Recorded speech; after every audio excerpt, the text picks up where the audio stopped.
Master minds commerce చదవాలనుకునే 10th inter విద్యార్థుల తొలి ఎంపిక. హలో అండి, మీరు చూస్తున్న సుమన్ టీవీ. నేను మీ కీర్తి. నాతో పాటు ప్రముఖ ఫ్యామిలీ కౌన్సిలర్ మాధవి గారు ఉన్నారు. హాయ్ మాధవి గారు. హాయ్ కీర్తి గారు.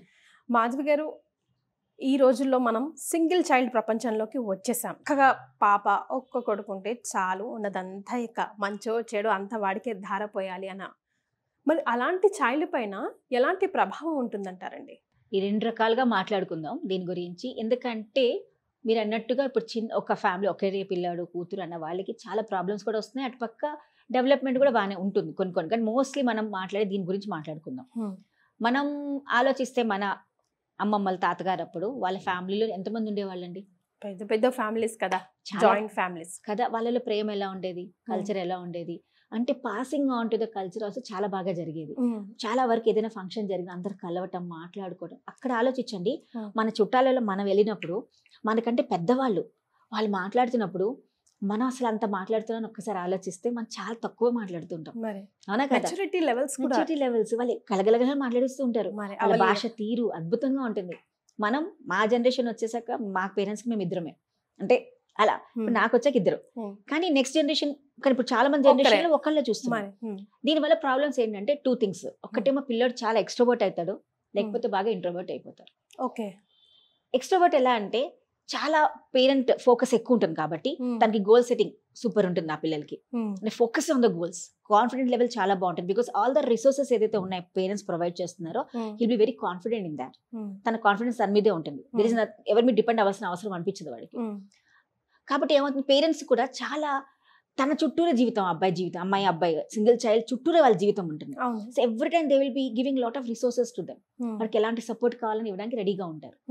ఇవ్వడానికి రెడీగా ఉంటాడు, కానీ అలాంటి ఓవర్ గివింగ్ వల్ల కూడా వాడు సతమతం అవ్వడా అవుతాడు. వాడు ఇండివిజువాలిటీ కోల్పోడా కంపల్సరీ అది జరుగుతుంది. అంటే నేను రెండు చెప్తున్నా పాయింట్స్ మీకు. ఇలా జరిగినప్పుడు ఏమవుతుందంటే 2 రకాల పిల్లలు, ఇందాక నేను చెప్పాను, ఇంట్రో అవ్వచ్చు, ఎక్స్ట్రో అవ్వచ్చు. ఎక్స్ట్రో అప్పుడు ఏమవుతుందంటే గ్యారంటీ చాలా పేరెంట్స్ ఎక్కువ ఓపెన్గా ఉంటారు కాబట్టి వాళ్ళకి కావాల్సిన అన్ని అన్నట్టుగా అనిపించి, కానీ అలాంటప్పుడు వాడు ఎక్కువ ఎక్స్ట్రోవర్ట్ అయినా కూడా చాలా కష్టం అయిపోతుంటుంది. ఎందుకంటే వాడికి ఒక రిస్ట్రిక్షన్స్ ఉండవు. అబ్బా నాకు సింగిల్ చైల్డ్, వీడు ఒక్కడే కదా, నా దగ్గర ఉన్నవని వాడికి ఇస్తారు, ఎప్పుడైనా వాడు హ్యాపీగా ఉంటాడు, అది బాగుంటుంది అని ఒక ఫీలింగ్ లో పేరెంట్స్ ఉన్నప్పుడు వాడు దేనికి భయం ఉండదు. ఇంకా అసలు ఫియర్ మీద వాళ్ళకి ఎక్కువ మాటికి అలా కూడా అయ్యే పిల్లలు ఉంటారు. వాల్యూ ఉండదు. ఇంకా నెక్స్ట్ ఫేజ్ మనం చూసుకుంటే చాలా రిజర్వ్డ్ గా ఉంటారు. ఎందుకంటే యాజ్ ఎ పేరెంట్ గా నేనే చెప్తాను, నా పిల్లలు ఎప్పుడైనా ఒక క్వశ్చన్ అడిగిన ఏదన్నా నా దగ్గర ఒక ఆన్సర్ రెడీగా ఉంటుంది మా ఇంట్లో. అవునా కదా? ఇలా కాదు, ఇలా చేసేసారా అని చెప్పేస్తాం. యాజ్ ఎ పేరెంట్ గా దట్ ఈస్ ఇంపార్టెంట్. అది అనేస్తాం, అంత రైట్ ఆర్ రాంగ్ మనకు తెలియదు, అది ఆటోమేటిక్ వస్తుంది. ఎందుకంటే మన ఎక్స్పీరియన్స్ ఏదైతే మన లైఫ్ లోనే అవన్నీ బయటకు వస్తాయి ఎప్పటికప్పుడు. We don't stand and really ask నువ్వేమనుకుంటున్నావు అని అడగం. మనం సలహా ఇచ్చేస్తూ ఉంటాం. ఇప్పుడు వాడు చిన్నప్పుడు వాడు కింద పడినప్పుడు అదే తల్లి అదే తండ్రి కింద పడినప్పుడు వరే గుడ్రా లేరా, అలా నువ్వే ముట్టుకోకండి, వాడే లేస్తాడు అని లేవని నేను అన్న తల్లి కొంచెం వయసు వచ్చాక స్కూల్లో కాలేజీల్లో మార్కులు తక్కువ వచ్చిన వెంటనే ఏమైందిరా నీకు, వాడికి ఎలా వచ్చా నీకు ఎందుకు రాలేదు అన్న క్వశ్చన్స్ మనమే ఫ్రేమ్ చేస్తున్నాం. ఇక్కడ ఎవరి తప్ప ఆలోచించుకోండి. అంటే మన ఏజా లేకపోతే మన మైండ్ సెట్టా, అది ఆలోచించుకోవాలి. సో సింగిల్ చైల్డ్ వచ్చాక ప్రాబ్లం ఇదే వస్తుంది. బికాస్ ఈ don't have any other siblings to share his feeling. ఇప్పుడు అన్నిటికీ అమ్మ నాన్న ఆన్సర్ క్వశ్చన్ అడిగి నువ్వు ఇలా చేయకు, నువ్వు అలా చేయొద్దు, నీకు ఇది తప్పు, ఇలా అనే వరకు వాడికి ఏమవుతుందంటే అబ్బా ఇంక నేనేం అడుగుతానులే, అడిగినప్పుడల్లా నాకు ఇదే సమాధానం. అదే ఎవరు అన్నో చెల్లో తమ్ముడో ఉంటే హీ కెన్ షేర్ హ్యాపీలీ. వాళ్ళిద్దరు కలిసి స్టాండ్ బై అవ్వచ్చు దాని మీదుగా. దానివల్ల అలాంటి పిల్లలు చాలా వరకు భయం, they have lot of fear factors. అంటే ప్రతిదానికి భయపడుతూనే బతుకుతారు వాళ్ళు. ఎందుకంటే భయంతోనే బతికేస్తారు వాళ్ళు. ఏది అడిగితే ఏమవుతుందో వాళ్ళ లోన్లీనెస్ ఫీల్ అవుతారు. Because there is no other person to share. వాళ్ళ ఫీలింగ్స్ చెప్పుకోవడానికి ఉండదు, ఆడుకోవడానికి ఎవరు ఉండరు. ఆలోచించండి, ఒక్కళ్ళే ఒకే చోట ఆడుకుంటూ కూర్చున్నా ఉన్నప్పుడు నలుగురిలో మీరు తీసుకెళ్ళండి, మరి వాళ్ళు మాట్లాడలేరు. వాళ్ళు చాలా అమ్మో వాళ్ళు ఏంటో వాళ్ళు వేరేగా ఉన్నారు, నేను వాళ్ళకంటే చాలా డిఫరెంట్గా ఉన్నాను అన్న ఫీలింగ్లో వాళ్ళు ఎక్కువ ఉంటారు. వాళ్ళు ఏమో అనిపించుకోకపోయినా ఇతని ఇంటర్నల్ ఫీలింగ్ అదే. సో ఇక్కడ ఎవరి ప్రాబ్లం జరుగుతుంది అంటే ఈ 2 రకాలుగా కూడా జరగచ్చు. దట్స్ ద రీజన్ పేరెంట్స్ ఎవరైతే ఉంటారో సింగిల్ చైల్డ్ గ్రో చేస్తున్నారో let them give needed resources. Extra resources ఇవ్వకండి, ఎంత అవసరమో అంతే ఇవ్వాలి. Make the child in a proper way. అని వాడికి ఏది కావాలో తెలుసుకున్నప్పుడు దాని తగ్గట్టుగా వాళ్ళకి ఆ వాల్యూ క్రియేటింగ్ పేరెంట్స్ చెప్పాలి. వాళ్ళు అది ఇవ్వరు, ఎందుకంటే అమ్మో ఒకడే లేక పుట్టాడు, లేకపోతే నేను పడ్డ కష్టాలు నా కూతురు కొడుకో పడకూడదు, ఇవన్నీ మైండ్ మనమే తెచ్చుకుంటున్నాం. మరి తెచ్చుకున్నప్పుడు తెచ్చుకున్నప్పుడు మన పిల్లల మీద పోస్తుంటే వాళ్ళు ఏమవుతారు? అవునా కదా? So because single child parents ఎక్కువగా ఇదే ఉంటారు వాళ్ళు. ఇంకోటి ఈ పిల్లలు పెళ్ళి అయ్యాక చాలా సినారియోస్లో ఈ సింగిల్ చైల్డ్ ఎప్పుడైతే మ్యారేజ్ అయిపోతుందో అక్కడ స్టార్ట్ అవుతుందని ప్రాబ్లం. బికాస్ ఈ పేరెంట్స్ అన్నిట్లో ఇన్వాల్వ్మెంట్ ఉంటారు. కరెక్ట్. నువ్వు ఇందుకు వచ్చావా, తిన్నావా, కూర్చున్నావా, ఎక్కడికి వెళ్ళావు. నేను చాలా కేసెస్ ఉన్నాను. మీరు ఇందాక మనం మాట్లాడినప్పుడు కూడా వైఫ్ అండ్ హస్బెండ్స్ నా దగ్గరకు వచ్చిన వాళ్ళు, మా అత్తయ్య గారు మీరు సినిమాకి వెళ్ళాలంటే కూడా అన్నిటికీ ఆమె పర్మిషన్ తీసుకుని వెళ్ళాల్సి వస్తుందండి అంటే, నేను తప్పలేదంట, కానీ ఒక్కొక్కసారి అనిపిస్తుంది అవసరమా ఫీలింగ్ ఉంటుంది కదా. ఈ సింగిల్ చైల్డ్ మనము ఒక తల్లి ప్లేస్ లో ఉన్నప్పుడు మనకు తప్పు అనిపించదండి. అదే నేను ఒక భార్య ప్లేస్ లో ఉన్నప్పుడు 100% తప్పని అంటే, ఎందుకు చేసావు అప్పుడు పెళ్లి కదా. నా హస్బెండ్ తో నాకేంటో కూడా నువ్వే డిసైడ్ చేస్తే మరి నాకెందుకు చేసావు పెళ్లి అన్న క్వశ్చన్ వస్తుంది. అదే నేనే తల్లి ప్లేస్ లో ఉన్నాను, నా కొడుకే ఆ ప్లేస్ లో ఉంటే, నేను ఇంత అల్లారు ముద్దుగా పెంచుకున్నాను, ఇంత మొత్తం చేశానే, ఎవరో ఒకటి వచ్చేస్తే దాంతో వెళ్ళిపోతానంటే నాకు ఎలా కుదురుతుంది? అలా మెంటాలిటీ స్టార్ట్ అవుతుంది. సో అలాంటి వాళ్ళు చాలా వరకు ఈ సింగిల్ చైల్డ్ పిల్లలు దే హ్యావ్ వండర్ఫుల్ గోల్స్ అండి.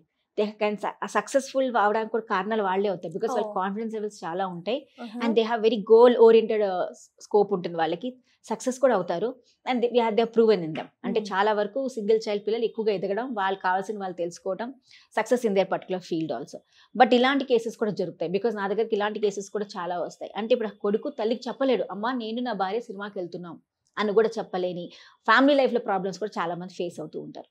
ఫైనాన్షియల్గా తండ్రి, ఒరే నువ్వు మొన్నటి వరకు నీకు ఏం తెలిసి పెళ్ళైన మాత్రాన నువ్వు ఫైనాన్షియల్ యూసెస్ ఉందా అనుకుంటున్నావా, నేను ఉండాల్సిందే, నేను చెప్పాల్సిందే అని తండ్రి ఇన్వాల్వ్మెంట్ అవుతూ ఉంటుంది. ఎందుకంటే అప్పుడు దాకా వాళ్ళు చాలా సెక్యూర్గా పెంచుకున్న పిల్లని వాళ్ళ అమ్మాయినో చాలా ప్రాబ్లం. అమ్మాయి అనుకోండి ఓకే, సింగిల్ చైల్డ్ అమ్మాయి అయినా పెళ్ళి అయిపోయాక ఇంకా అమ్మాయి ఇష్టం, ఫోన్ ఎత్తాలా లేదా అనేది అమ్మాయి ఇష్టం అక్కడ, అవునా కదా. బట్ అది కూడా చాలా కేసెస్ ఈ మధ్య అవి కూడా జరుగుతుంది, హర్డల్స్ అవుతున్నాయి కదా. ముందు అసలు అందుకే అసలు ఆడపిల్ల ఉండకూడదు, అత్తగారు అమ్మ పెళ్లి చూపుల్లోనే అన్ని మాట్లాడేసుకుంటున్నారు కదా ఈ రోజుల్లో. ఎంత ప్రాబ్లం వస్తుందో చూడండి. అంటే ఒక్క మైండ్ సెట్ చిన్నప్పుడు పెంచేటప్పుడు మైండ్ సెట్ మార్చుకుంటే పేరెంట్స్, నెక్స్ట్ వాళ్ళ ఫ్యూచర్ బాగుంటుంది. But parents, I request all the parents, మీరు ఒక పేరెంట్గా ఉన్న పేరెంట్గా ఉండండి. Next you are changing your role, ఆ రోల్ తగ్గట్టుగా మీరు మారండి. అప్పుడే మీ సక్సెస్, మీ పిల్లల లైఫ్ సక్సెస్గా ఉంటుంది. బికాస్ వీఆర్ ద ఓన్లీ, వాళ్ళకి కావాల్సిన బ్యాక్ బోన్ మనమే. మనమే సరిగ్గా వాళ్ళకి పెంచకపోతే, రేపన్నాడు వాళ్ళ మైండ్ సెట్ ప్రకారం మనమే సరిగ్గా ఇవ్వకపోతే వాళ్ళ మైండ్ సెట్ పాడైందంటే who are the responsible for them? As a parents we are only. కానీ అది ఎవ్వరు తీసుకోరు parents. And child also I request, మీరు ఏదైనా ఎదగండి, ఎక్కడైనా ఉండండి, డెసిజన్ ఫ్యాక్టర్స్ నేర్చుకోవాలి. సింగిల్లో ఎక్కడున్నా, సింగిల్ చైల్డ్ అయినా వాట్ ఎవర్ ద సిబ్లింగ్స్ ఉన్న వాళ్ళు కూడా జరుగుతున్నాయి ఇప్పుడు. బట్ మోస్ట్ సింగిల్ చైల్డ్కి నేను ఫేస్ చేసేది ఎందుకంటే వాళ్ళకి ఎవరు ఉండరు పాపం, షేర్ చేసుకోవడానికి ఎవరు మాట్లాడడానికి ఉండదు. ఎక్కడికైనా ఫంక్షన్స్కి వెళ్ళినా కూడా వాళ్ళకి అన్నా చెల్లెళ్ళు ఉన్నారు, నాకు లేరే అని ఒక ఇన్ఫీరియారిటీ కాంప్లెక్స్లో వాళ్ళు కలవడానికి కూడా భయపడతారు. ఎందుకంటే వాళ్ళు మాట్లాడడానికి నేను మాట్లాడలేనేమో, వాళ్ళు నాతో మాట్లాడరు ఎందుకంటే నేను ఒక్కడనే ఉన్నా, నేను ఒక్కదాన్నే ఉన్నా, ఆ ఫీలింగ్. తర్వాత అన్ని నాకే కావాలి, అది ఒకటి స్టార్ట్ అయిపోతుంది. షేరింగ్ హ్యాబిట్ అస్సలు ఉండదు. ఏదైనా అంటే ఎందుకు ఇవ్వాలి, నేను ఎవరికి ఇవ్వలేదు ఇప్పుడు వరకు, నేను నీకు ఎందుకు ఇస్తాను అన్న ఫీలింగ్ ఒకటి వచ్చేస్తూ ఉంటుంది. సో ఇలాంటప్పుడు చాలా చైల్డ్ పాజిటివ్ గా తయారైపోతాడు. ఈ గోల్ ఓరియంటెడ్ నేను చెప్పాను కదా, వాళ్ళు కూడా ఎలా ఉంటారంటే వాళ్ళ లైఫ్ లో వాళ్ళని వాళ్ళు ఇంపార్టెన్స్ ఇస్తారు. ఇంకా వేరే వాళ్ళకి కూడా చాలా ఛాన్సెస్ తక్కువ ఉంటాయి. ఆ వర్కింగ్ కండిషన్స్ యాక్సెప్ట్ చేయరు, ఎక్కడ కూడా కాన్ఫిడెంట్ గా ఉంటారు. ఇవన్నీ కూడా పోస్ట్ మ్యారేజ్ ఎఫెక్ట్ పడతా ఉంటాయి. ఇంకా మ్యారేజ్ లోకి వచ్చాక అమ్మాయి అబ్బాయి అయినా ఇవన్నీ ఎఫెక్ట్ చూపిస్తాయి. ఈజీగా అడ్జస్ట్ అవ్వకపోవడం, షేరింగ్ హ్యాబిట్ అస్సలు లేకపోవడం. కానీ మీరు ఒక మాట అన్నారు మేడం, భలే ట్రిగర్ చేసింది.